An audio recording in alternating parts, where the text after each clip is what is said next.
Okay, so this is my about me video to tell you guys a little bit about who I am and why I'm creating this event called the Flare Friendly Sesh. So I'm Meg. 2 years ago, this month in March 2024, my body just kind of changed up on me. It kind of started a little bit before that, but the change really hit me hard in March. I really hated going to work. And I know that's what everybody says, but I was doing accounting for 6 years, I was an accounts receivable manager for 6 years. And I eventually got to the point where I literally just could not stand getting up and leaving my house to go to work. I didn't want to hang out with people. I didn't want to talk to people. I literally just wanted to turn my phone off, quit my job, and become a hermit. I needed to not be needed, and I didn't understand what was going on. So I thought I was depressed. And I just led with that narrative for months. So I literally was like, this is it. I've been through so much trauma. My body's like, bitch, sit the fuck down. You can't go through anything else or you're not gonna survive. In my mind, I didn't think I was gonna survive. I was like, I don't know what's going on. I'm so miserable. So March 1st rolls around, March 1st, 2024, and I quit my job. Never done that before. I was a homeowner, owned my dream car, and I just up and quit my job. My husband supported me through it all. But that was the first indicator, because I've never done anything like that, and it was just so on the spot. I just woke up that morning and I'd had enough. And I was like, I am so I just don't want to do this anymore. I had my house on the market, ready to sell. I was literally ready to just move away and go far away. And I did go far away. My husband and I, by the time June rolled around, my husband had gotten a job offer in Oregon. And we were like, pack up, let's go. House hasn't sold, we don't care. I was like, I can't, if I keep staying in this house and this environment, I'm not gonna survive. So June rolls around, we load up my car, and it's me, him, our dogs, and we're like, bye. Left Texas, go to Oregon. I have no job. I'm like, everything's just gonna work out. I believe it. I'm still depressed. I'm like, I have no idea what's going on. I can't get out of the bed. Fast forward, it just kept going. I just didn't really have a lot of energy. I didn't want to talk to anyone. I had completely shut off. I literally ghosted everyone. By August 2024, I changed my number. And I had no social media, anything. So I thought I was getting better once I got, on better ADHD medication. I was like, okay, it's gonna get better. It did not get better. Okay, so a lot happened. Fast forward. I think it was it was November, December. I literally was just like, I cannot take it anymore. So it was towards the end of December when I was like, I am just gonna find a doctor that's gonna help me, treat me. And so I was like, I'm gonna suck it up and I'm gonna get on antidepressants. Like even the greenie wasn't working. My flour wasn't making me happy. Not that it wasn't making me happy. It wasn't making me get out of bed. It wasn't helping me energize. Like nothing. I was like just so winded. My body just felt like twice the size it was. And I was carrying all this fucking weight. So I get on antis and I become happy. You know, I was better. I started getting out of bed more. Things like that. I was just in a better headspace. But I would get out of bed and I would do an activity and then I'd be back in the bed and then I would feel twice as heavy as my weight all over again. And it would last for like days to weeks to months. Oh my God, it was just so bad. Ugh. And I was just like, I don't fucking know what's going on. I went from being very active, very social, workaholic, to not getting out of the bed. And I was confused. So in May, I was finally like, okay, I started seeing bruising on my legs a lot, actually. And so I'm like, okay, let me go get checked out for real, because now I'm just unsure, because I don't bruise like that. And so I go and I see my doctor, and she does a full blood workup, you know, standard blood workup. She calls me back in and she's like, your blood work is fine. Your blood work's literally like 100. She was like, if anyone has good blood work, it's you. And I was like, okay, so I am depressed. Like, I have untreatable depression at this point. They're telling me I have untreatable depression. I should get the TM whatever done. I need all this therapy because I have just all this unresolved trauma. I'm like, okay, this is so traumatic because I've lost my life completely to depression, like, because of other people. Like, are you fucking kidding me? Oh, I was just so mad. I was like, okay, so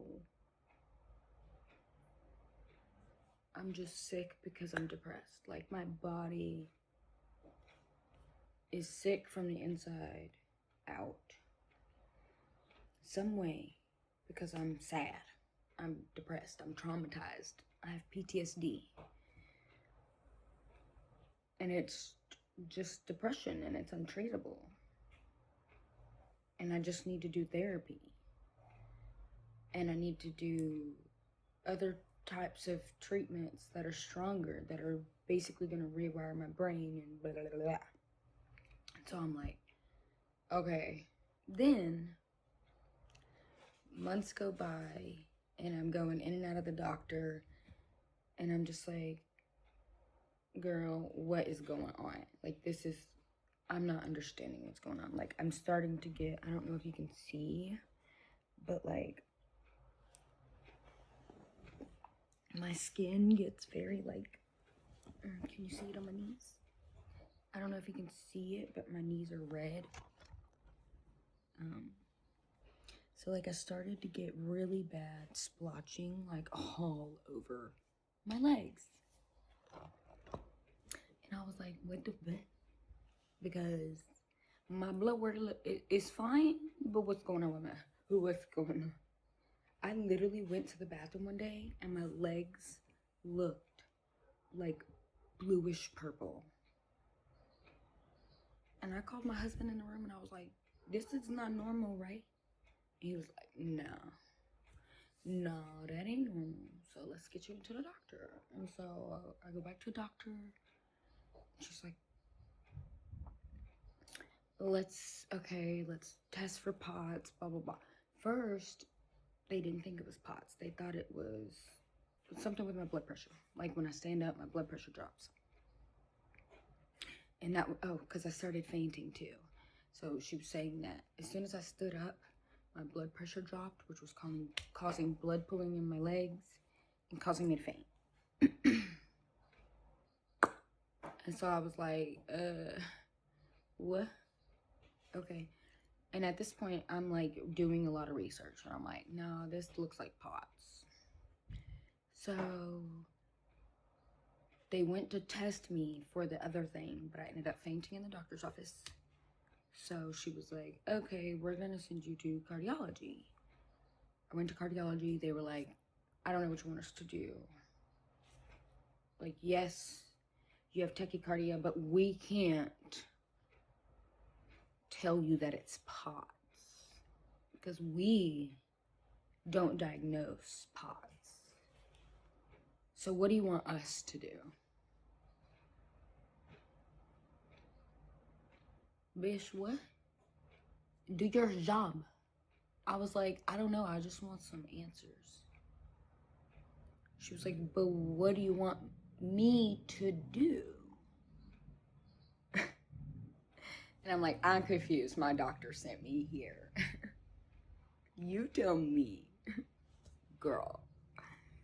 So they had me do a heart monitor, blah, blah, blah. 48 hours, confirmed it.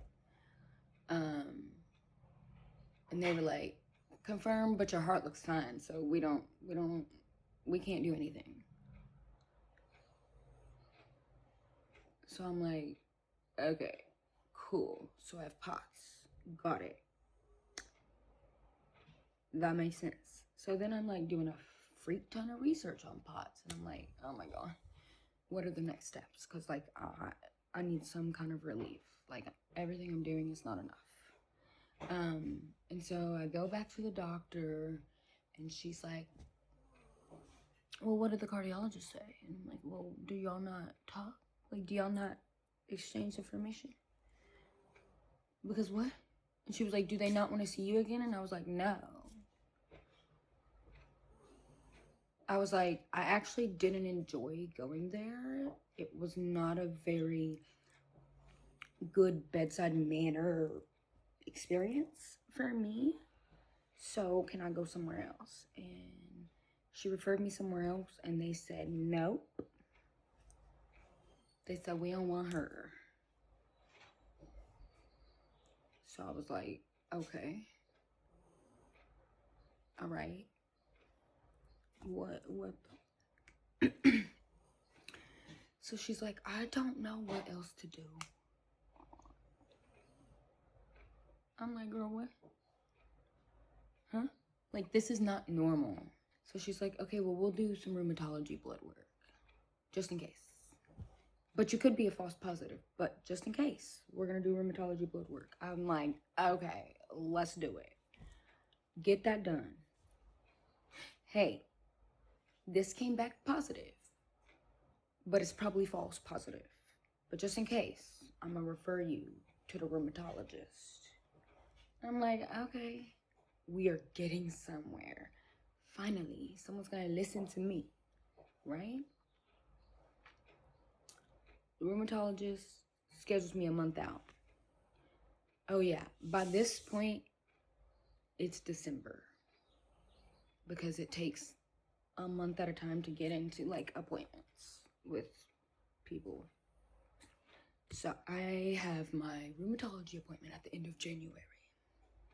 I go in. She's like, you were sent here for chronic fatigue and chronic pain.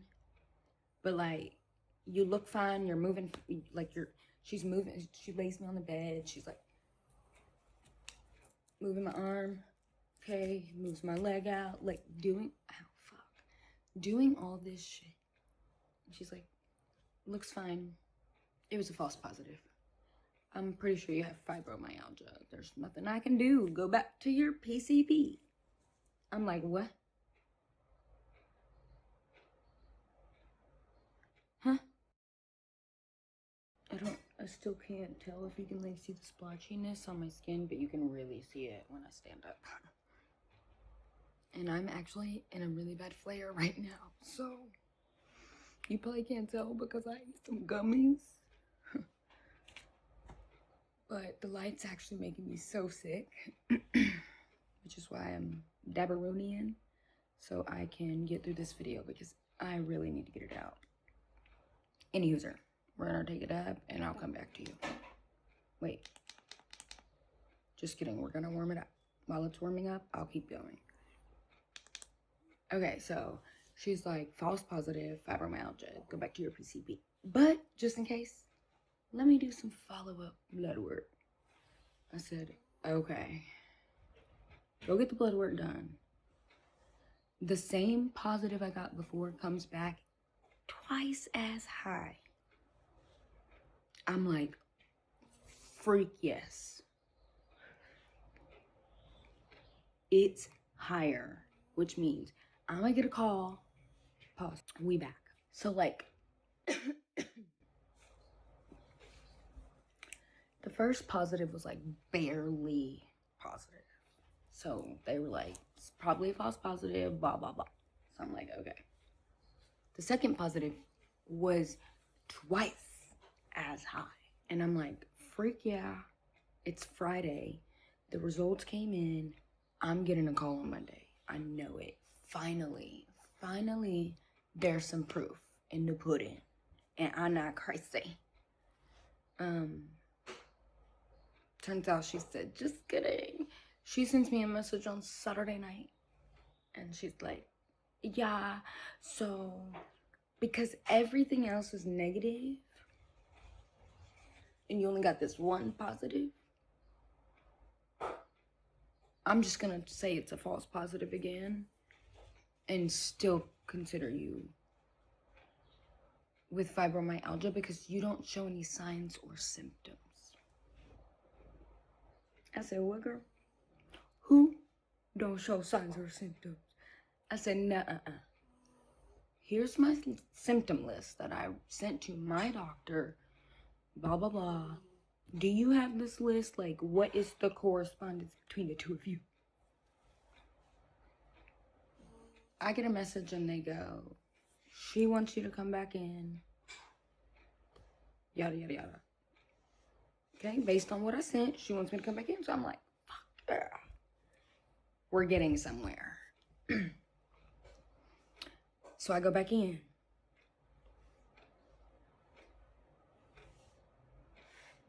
This bitch says,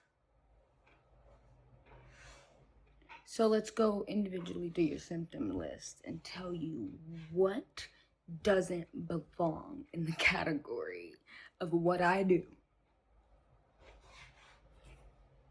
And then proceeds to tell me it's a false positive. You have fibromyalgia. Go back to your PCP. I'm like, okay. All this time, mind you, by this point, it is. Okay, so it's March 20th, 2026. I started this journey of going to the doctor for something other than depression, May 2025.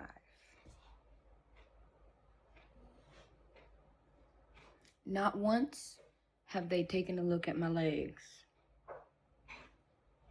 Not once. Not once. Like, they have not literally, like, obviously I can't show you right now, but like, you know how when you get cold and you see like your blood circulation like on your legs? I don't really know how to describe it, but yeah, I'll be looking like that. Not once has anyone ever asked to see my legs. So I'm like, okay. So right now, as of March 20th, 2026, I have been diagnosed with POTS and fibromyalgia. I have lost everything in my life that I have built, and I have had to completely rebuild. So because of that, in January 25, right after I started the depression, and I was in a great mood, I was like, I need an income. Like, I don't have an income. I don't know what's going on. I don't know what. I didn't even know what. I've been working since, like, literally the moment I turned 16. Like, the moment I could get a job, I got a job. I've always been independent. Never depended on anybody. I went from working 50-hour weeks, 50 plus, to literally 50 plus hours a week and having a full social life on top of that, to not being able to get out of the bed. And then people literally thought it was a choice of mine. And they still think it's a choice of mine to be ill and in this condition. And they think it's a choice of mine to not be able to get up and do things the way I used to do. Because of that, I have lost my entire community of people that I held in my heart dear for a long time. I'm not going into details because that's what the Flare Friendly event is for. But because I've lost my entire community support system, except for my husband, he is literally the only support that I have.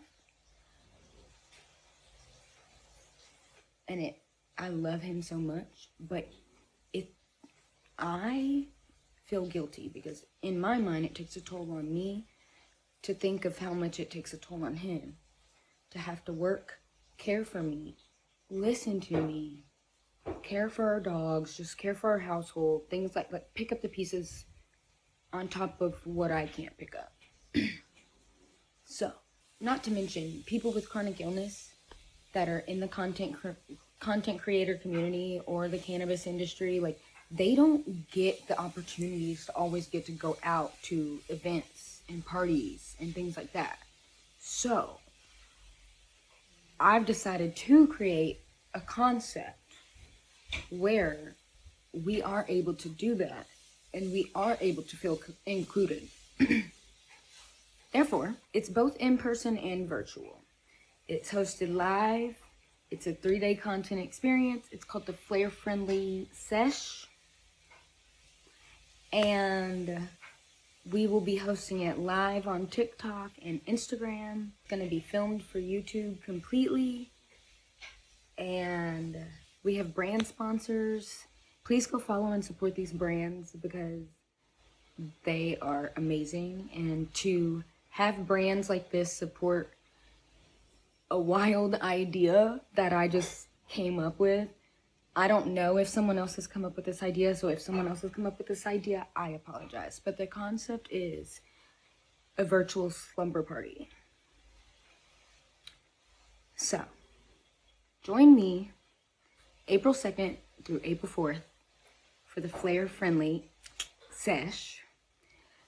On Friday, April 3rd at 5:30 Pacific Standard Time, we will be having a live yoga sesh. So we're having a live yoga class, and it will be hosted on TikTok and Instagram.